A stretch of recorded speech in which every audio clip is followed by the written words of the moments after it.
You are now listening to the J Porks Experience. Listen free on iTunes or at theandydareshow.com. Now, here's Jay. Yo, what is the word, people? Welcome to another edition of the J Porks Experience. I'm J Porks. With me, as always, on the other side of the glass, making sure this is a well-oiled podcast machine. Every week is nobody. Lots of stuff to get to today. By lots, I mean some. And by some, I mean lots, I guess.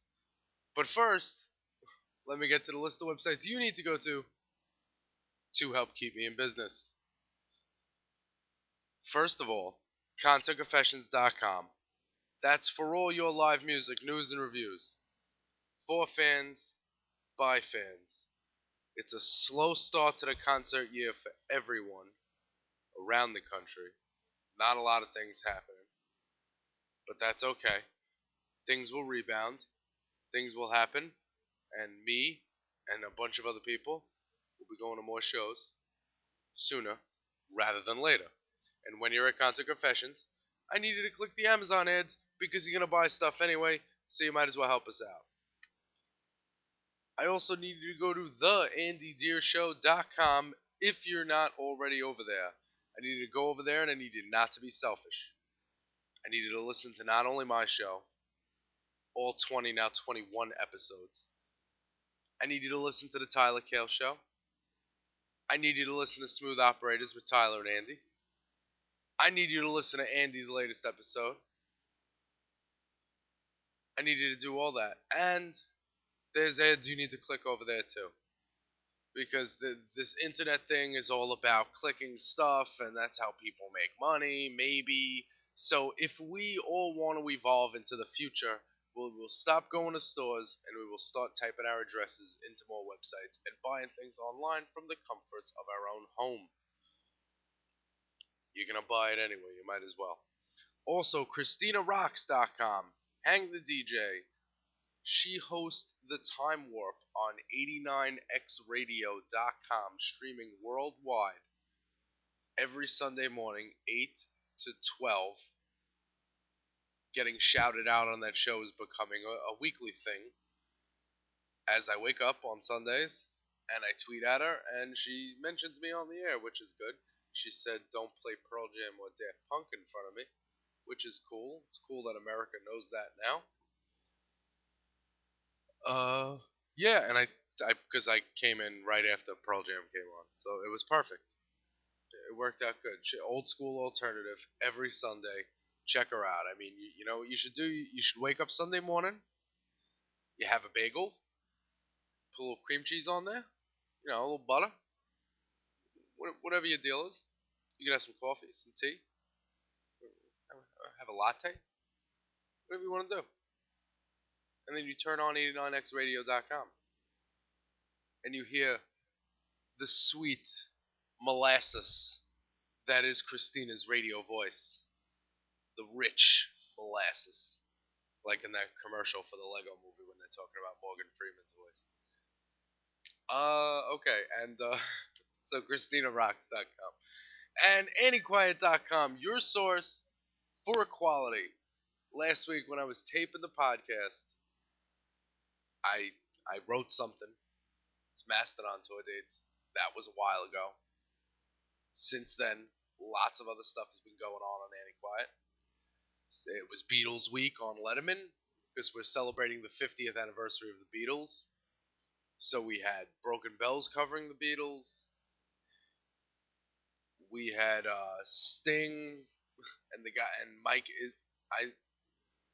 Inziger from Incubus covering the Beatles on Letterman this week. We had a bunch of people on Letterman this week. We had Lenny Kravitz on Letterman this week covering the Beatles, hence Beatles week. And we had the Flaming Lips and Sean Lennon being weird, doing Lucy in the Sky with Diamonds on Letterman. All this week, all those performances are at AnnieQuiet.com. Also, Pussy Riot made a visit to the Colbert Report. You know I wanted to say Pussy Riot so bad. Here's the thing about Pussy Riot. Whatever they did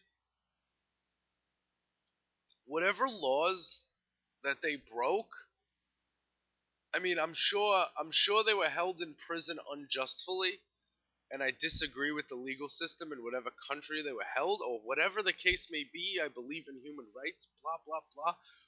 Do they have any songs?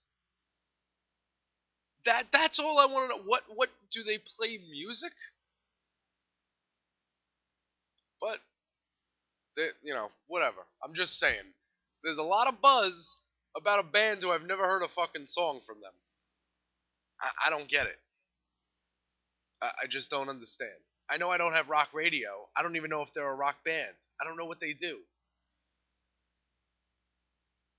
Anyway, also on Annie Quiet, you can watch Childish Gambino cover your favorite PM Dawn song. You can. Buzz Osborne from the Melvins is going on an acoustic solo tour. That is the weirdest thing ever. I've never. I mean, have the Melvins ever done acoustic songs? Do they have acoustic? Do they have acoustic music? Does he? Maybe he's got some. Maybe he's got a little Aaron Freeman in him. Who knows? Maybe he's got some sweet songs. But if it's King Buzzo, I doubt it's gonna be sweetness. But we'll see. That'd be awesome. I don't think he's coming around me. Actually, you know what? You're not doing anything, right? Of course you're not.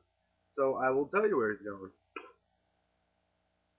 February 25th in LA at the Scion AV Metal Rock Show, and March 2nd in Minneapolis, March 6th in Omaha, the 8th in Kansas City.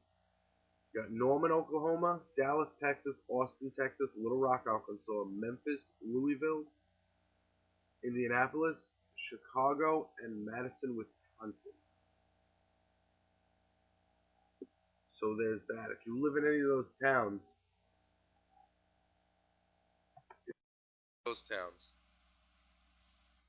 you can check out the King Buzzo This Machine Kills Artists live solo acoustic set.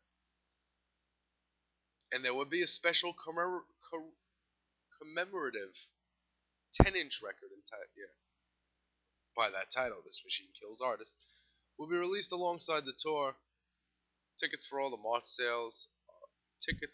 March shows are on sale now.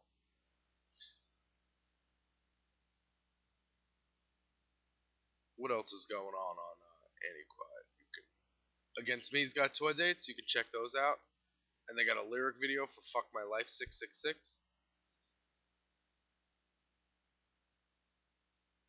And more coming to you on AnnieQuiet.com.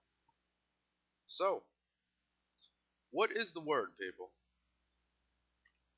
You know what I got on my hands? I've got a week of bad stuff on TV. When you don't have a job, it's tough. I am so sick of the Olympics. I don't need to see the Olympic stupidity anymore. I don't need the cops singing Daft Punk in the opening ceremony. Here's the thing about Daft Punk: wherever you are, they will be. Just where you think they're not, they are. Even if it's someone else singing their song. And you know, Russia with their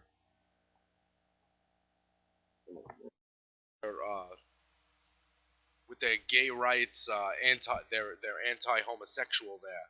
You know, they still live in 1957. But you know, during the opening ceremony for a country that's not down with gay dudes, they got a lot of finger skating ballet going on. Just saying. I mean, how many straight finger skaters are there? You know, just a little thought. And they're killing more dogs than Michael Vick over there.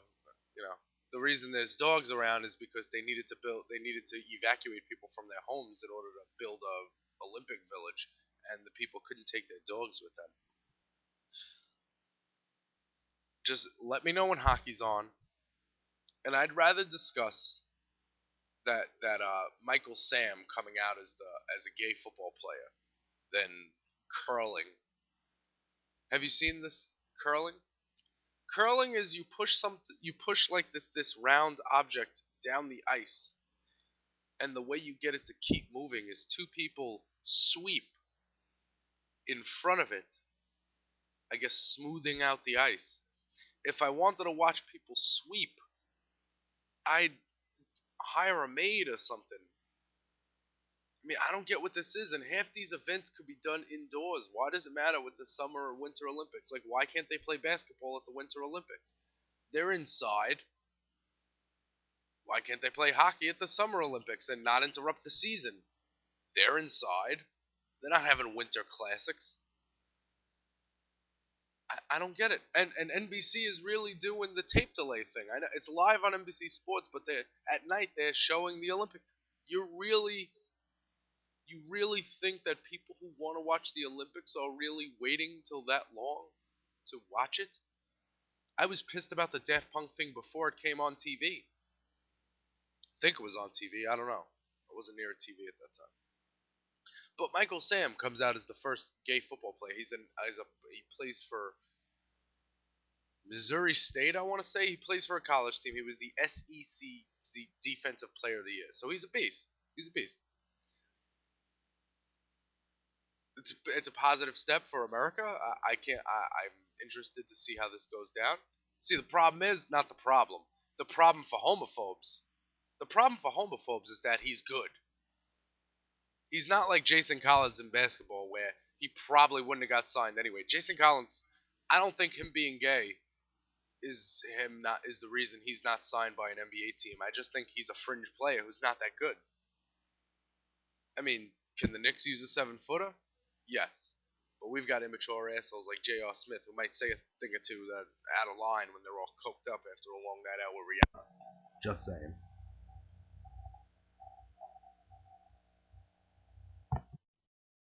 But you watch a movie, and this is totally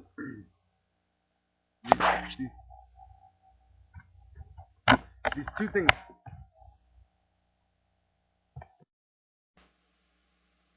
Totally have nothing to do with each other.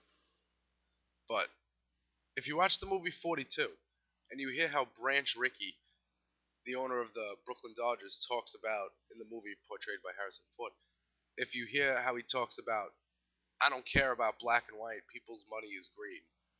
Well, there's going to be at least a couple of owners in the NFL that think to themselves, I don't care if this guy likes vagina or penis or both. There is penis loving money out there, and we got to make it. It's all money.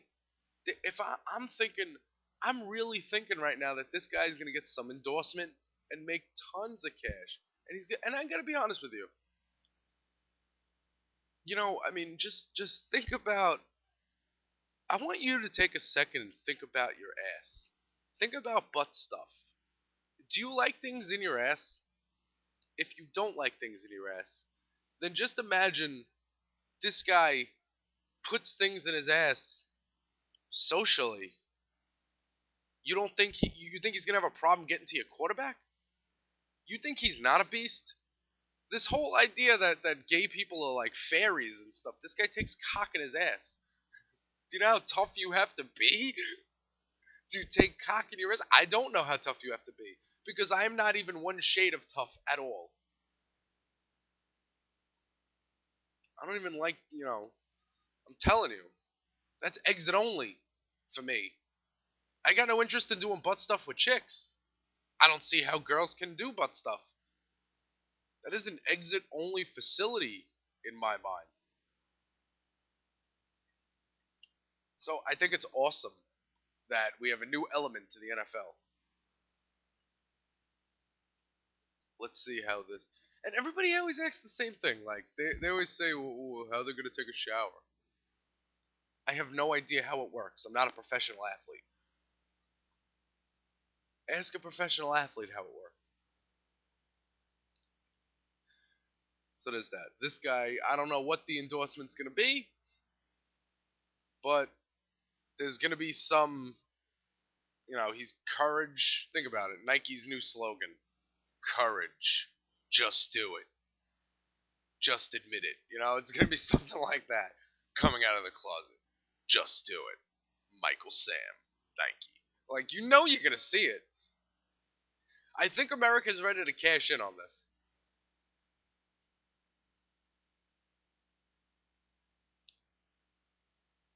It's Valentine's Day on Friday.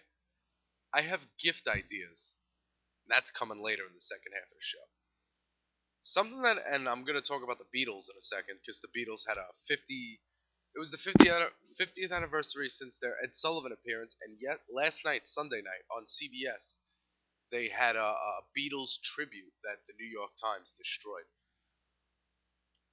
But first, I want to touch this really fast. CVS, the pharmacy, the drugstore, they no longer, they're phasing out selling tobacco products. And a bunch of people shared it on Facebook. Like, they were so happy that CVS wasn't selling cigarettes anymore. As somebody who smokes cigarettes, do you think I really give a fuck that CVS doesn't sell cigarettes anymore? What? There's no other stores that sell fucking cigs? You think, I barely even go to CVS. And this will just give me reason not to go to CVS. And I think I wasn't going to CVS anyway, because they didn't stock the magazine with that Boston Marathon bomb at that time.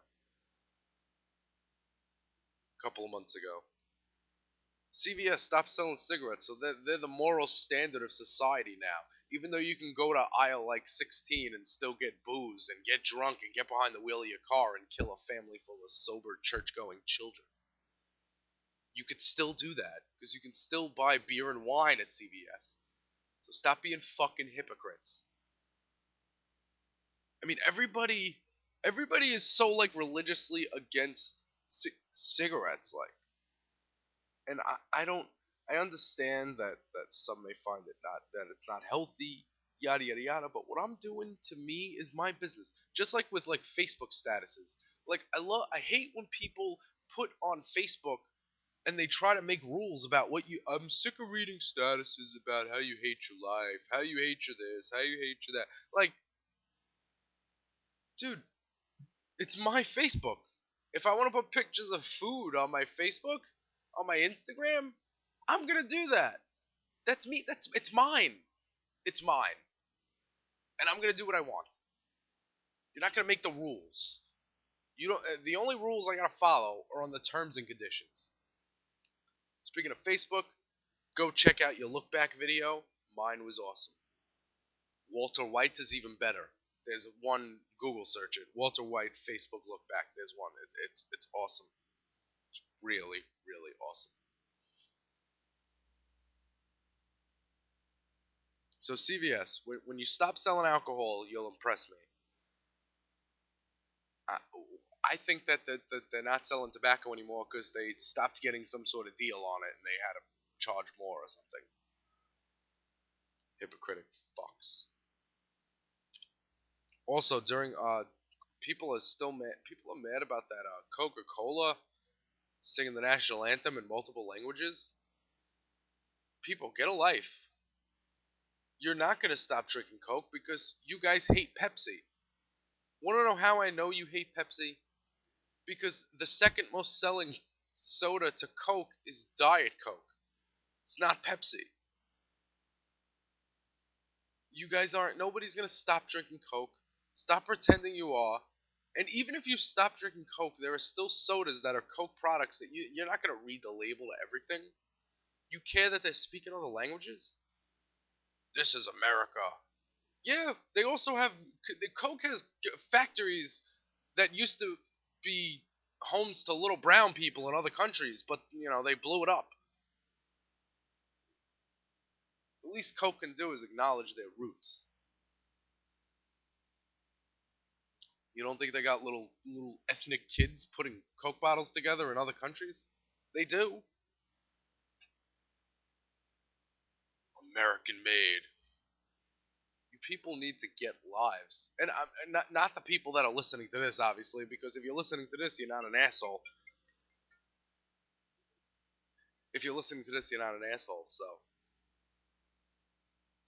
you wouldn't have that opinion. But if you're someone who has that opinion, speak English. Die. Fucking die. So, before I go grab a Diet Coke, I'm going to go grab a Diet Coke before I talk about the Beatles' 50th anniversary, Ed Sullivan, of their appearance on the Ed Sullivan Show, along with the special last night and an article I found from the LA Times, which is what the critics wrote about the Beatles in 1964. I will read you that. I will read you, I won't read you the whole thing, we'll skim it, and we'll talk about what was on TV last night. And we'll talk about Valentine's Day gifts. All that back after this. Hey, Jay Porks here, recording my own commercials. If you want to find your website in this little spot in between my podcasts, you just hit me up on Twitter at jporks, or you email me jporks@gmail.com, and you hit up the Andy Deer Show. Hit up Andy Deer. Hit up Tyler Kale. Hit up everybody. It's the Deer Network coming to you live in 2014. And we're back. Pardon the technical difficulties in the first half. My mic unplugged a couple of times. The phone decided to ring. And that's how that goes. But we're back. 50 years since the Beatles were on Ed Sullivan, came to America.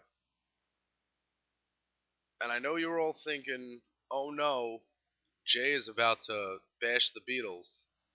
No, I'm not. Don't worry. I like the Beatles. I agree with everybody that they were the band. And that, I have no ill will. I'm just a little beatled out. Because all week they weren't on anyway, but there was Beatles week on Letterman, and the Arctic Monkeys covered the Beatles at their concert at MSG the other night, and I saw a video from that, and it's a long road.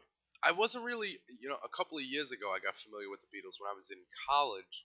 I was taking a communications class, and I had this teacher, Vinny Marino, and he was a DJ. I think he's still a DJ. He still does. He had all sorts of cool stories about being on sets, and he met Snoop Dogg, Calvin. He called him. He said he was a nice guy. Definitely smoked weed with him. He had all sorts of freaking stories. But he had a Beatles day one day where he spent. I think it was a once a week. Yeah, it was a once a week 4-hour class with 2 hours to get a break. 2 hours. And we did a whole day on the Beatles and spinning records backwards and reading and watching documentaries and stuff. And it was really cool. That was really my real deal intro to the Beatles. I mean, I knew the Beatles, but I didn't know he had all sorts of stories, and he was pointing out all the subliminal messages in their videos and shit. And it was the first time I really thought to myself, "Wow, that's pretty cool. That's rad." And last night there was a tribute on CBS, and a bunch of performers performed. Grohl was up there, Joe Walsh, Gary Clark Jr., and I didn't watch it. I read some tweets, and I passed by the TV a couple times, and it was on, but I didn't again, beatled out. The Grammys were enough. But I'm reading this New York Times, and so let me read this paragraph from the Times. So it was almost cruel for the special guest to segue from Beatles performances into new live ones that were tense and studious by comparison. By Maroon 5, nervously trying to copy the 1964 Beatles in All of My Loving. Or by Keith Urban and John Mayer trying to finish the band's 1969 rooftop performance of Don't Let Me Down as a guitar jam. Joe Walsh from the Eagles and Jeff Lynne from ELO, who worked with Beatles originally during their individual Beatles during their solo years, earnestly strove to reproduce both guitar lines and vocal phrasing from Something. Mr. Walsh and Gary Clark Jr. couldn't quite strike sparks in another jam while my guitar gently weeps, while Mr. Lynn and Dave Grohl fell short of the strange mixture of estrangement and compassion in the original Hey Bulldog. The New York Times is ripping the Beatles tribute performance? Seriously? I thought this would be a total fluff piece. And you said something kind of negative about Dave Grohl. He's totally awesome. Nobody's supposed to say bad things about Dave Grohl.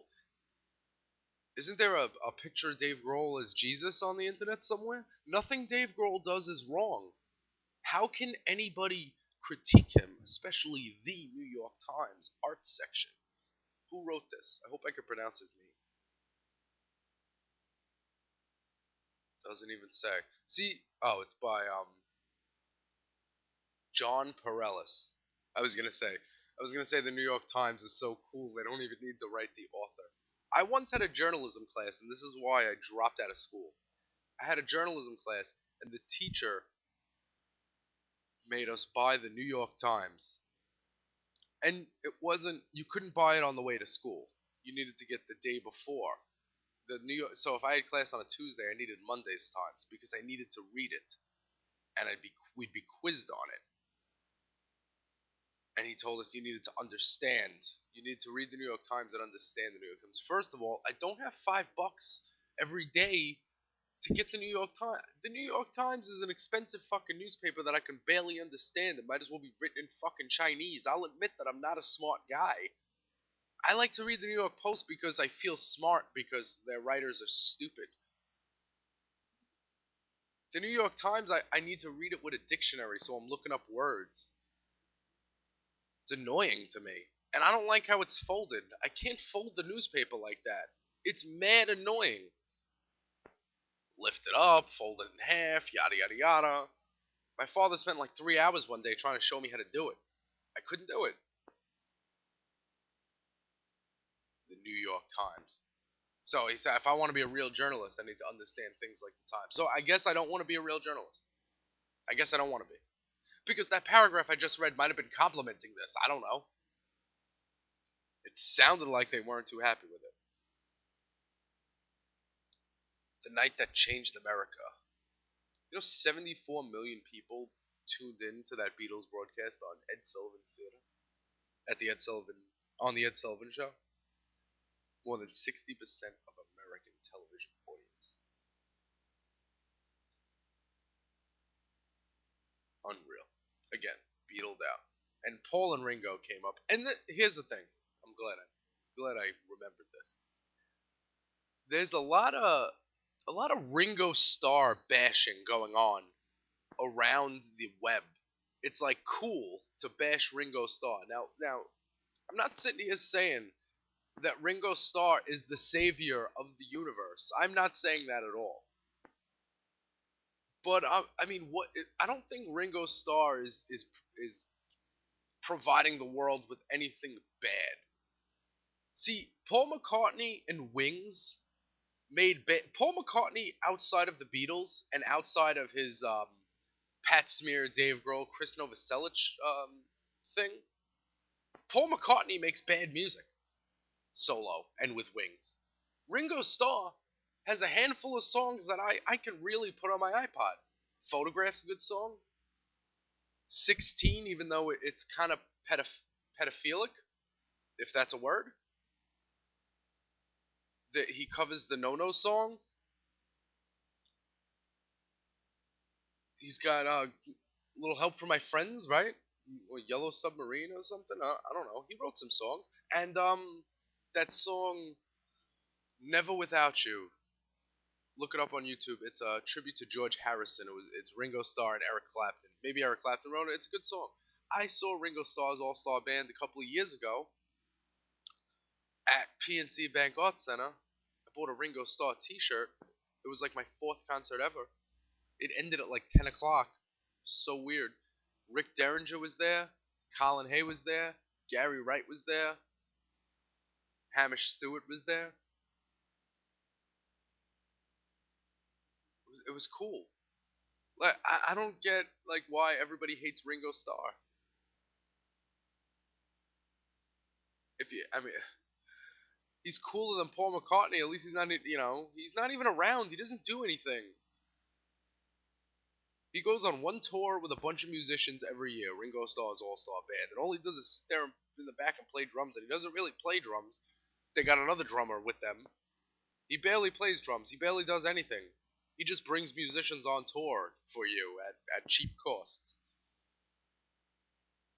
Saw that aforementioned Ringo Starr show for $20. So this hatred for Ringo Starr. And listen, I'm not sitting here saying that Ringo Starr should be a solo artist in the Rock and Roll Hall of Fame or anything like that. I'm just saying that he's not that evil. He's not as evil as Paul McCartney anyway.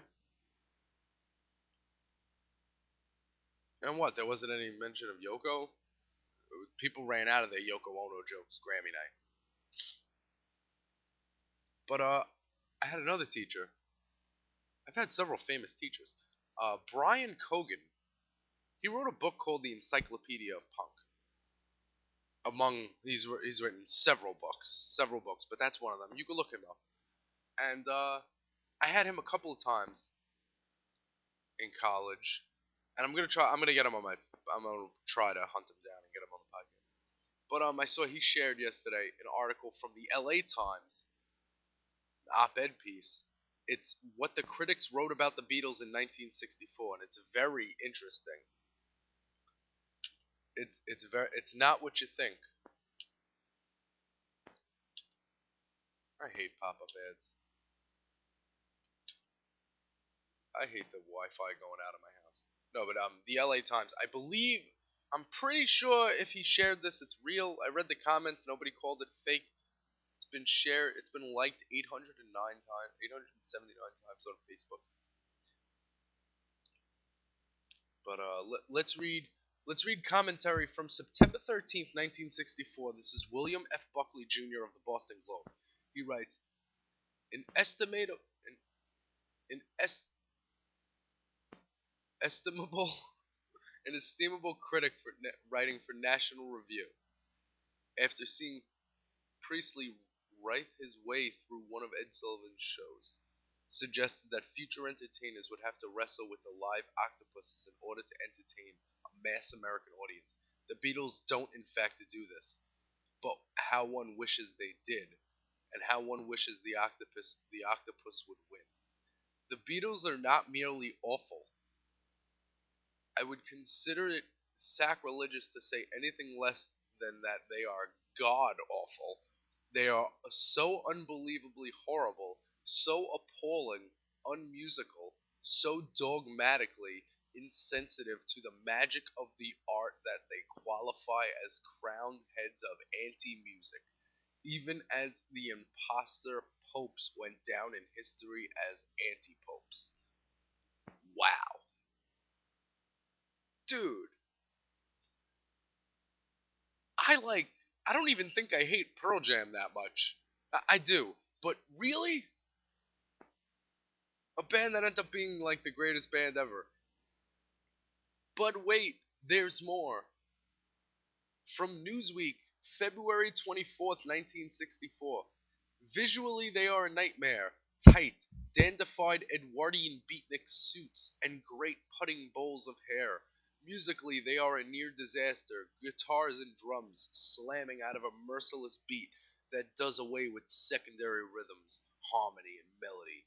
Their lyrics, punctuated by nutty shouts of yeah, yeah, yeah, are a catastrophic, a preposterous farrago of Valentine card romantic sentiments. Boom. It's crazy. And in the New York Times, February 10th, 1964. I think it's Donald Freeman who wrote this. I believe, or it's uncredited. I'm not sure. I'm not like they have the authors listed weird.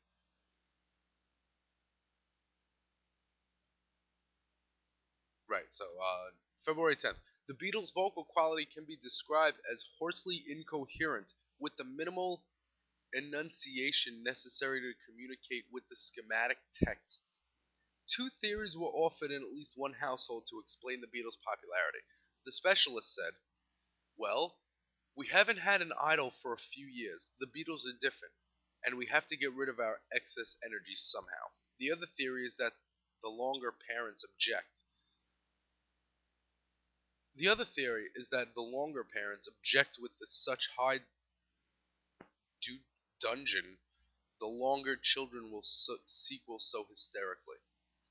No idea what that means. See, this is why I can't read. I mean, the LA Times is a fifth grade paper too.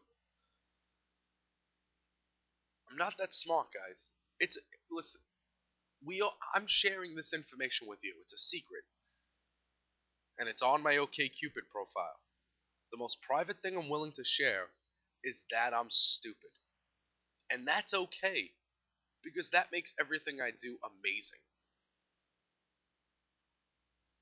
Chicago Tribune, February 29th, 1964. The Beatles must be a huge joke, a wacky gag, a gigantic put on. And if, as the fellow insisted on What's My Line, they're selling 20,000 Beatle wigs a day in New York at $2.98 a shake, then I guess everyone wants to share the joke and the profits. February 23rd, 1964. Also in the Tribune. No, in the Hartford Courant. Stiff lip, old chap, even the Beatles will pass. The question is, what next? It's crazy. So critics round the globe hated the Beatles. Round America hated the Beatles. They became the biggest thing in the freaking world. So the only one who liked them, I guess, is Ed Sullivan and all those girls with wet panties screaming in the crowd. So there's that. Happy 50th anniversary to Paul McCartney and Ringo Starr cashing in on Beatles money now that Michael Jackson is dead and he doesn't own the copyrights anymore. All right, Valentine's Day is coming up. You know what that means. That means gifts for your loved one. And ladies, I'm still available, by the way. Just saying. Hashtag just saying. But I'll tell you a little secret. You know, back in my relationship days, I was a pretty good boyfriend.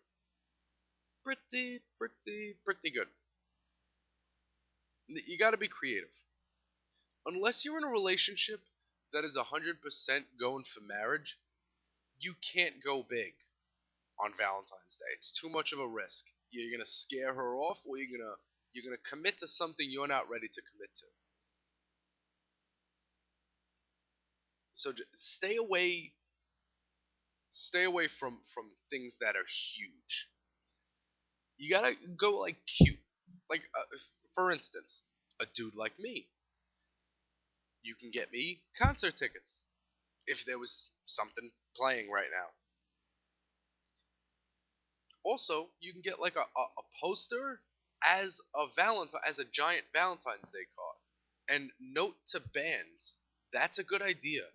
You should have on your website, bands should have on their websites Valentine's Day cards themed, in the art of the band or whatever. Like if it's the Meat Puppets, Chris Kirkwood will draw like a Valentine's Day card, and you should be able to print it at home.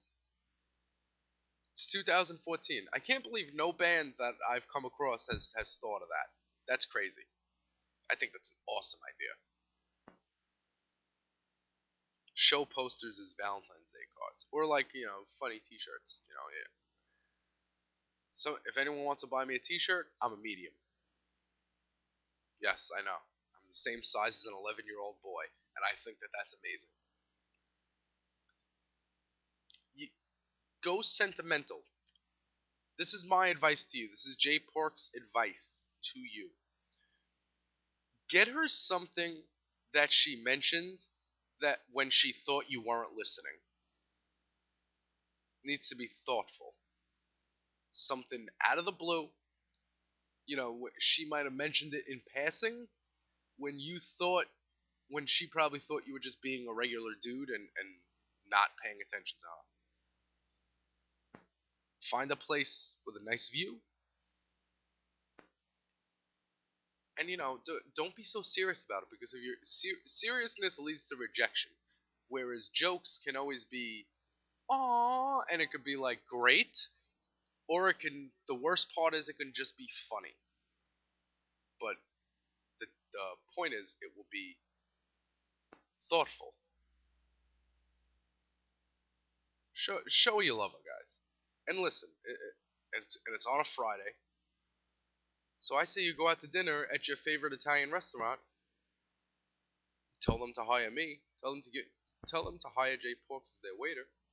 Because sitting home collecting unemployment is boring, especially when it snows every day. I'm sick of this. I know. I know I live in New York City. This is like the 10th time it snowed already. Like, I want to go out and go to the city, but it's mad annoying that I have to wear bags around my shoes when I'm walking. Sorry. I'm sorry, guys. And girls. If there's girls listening, I ban. I vent to you. You're all I got. I sit around all week and I think of things to complain about, and then I tell it to you. So don't fuck up Valentine's Day. I tell you, whenever I had a girlfriend when Valentine's Day came around, I'm fucking awesome. So listen to me. Sentimental. Don't go big. Go funny. Never fails. Alright. Before I get up out of here, we're going to do what we normally do. We're going to run down websites you go to. Keep me in business. ConcertConfessions.com. For all your live music, news, and reviews, for fans, by fans, I encourage everyone to join our family. Please, you like going to shows, you like telling people about it. Tell your young friends in college who are majoring in journalism and think they're going somewhere. There's nothing that can come bad from writing for ConcertConfessions.com. And click the Amazon ads when you're there, because you need to buy stuff anyway. TheAndyDeerShow.com. If you're not there right now, go there and listen to my show, listen to the Tyler Kale Show, listen to Smooth Operators with Tyler and Andy, and listen to the flagship show, The Andy Deer Show. He's got a new episode. You can check it out most likely right under mine if you're on the website, and you can listen for free on iTunes. And you could also click the ads on that site as well. You know, Andy's got tons of cool sponsors that he's been working with for years, and you should check them out, because why not? Because if we say it's good, it's good. Why? Because that's how we roll. Go to ChristinaRocks.com, listen to the Time Warp, 89xradio.com every Sunday morning.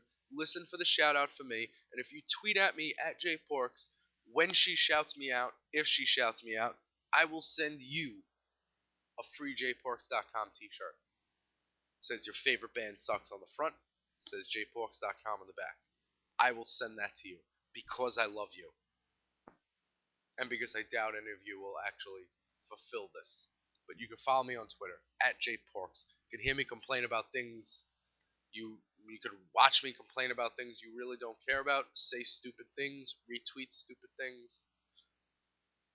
You know, that's all I'm about. It's like Facebook without the comments, without the annoying stalking people watching, because Twitter's not for everybody, which is good. What? Oh, wow. I blanked there for a second. Sorry, I record this in the morning. Almost done with my coffee.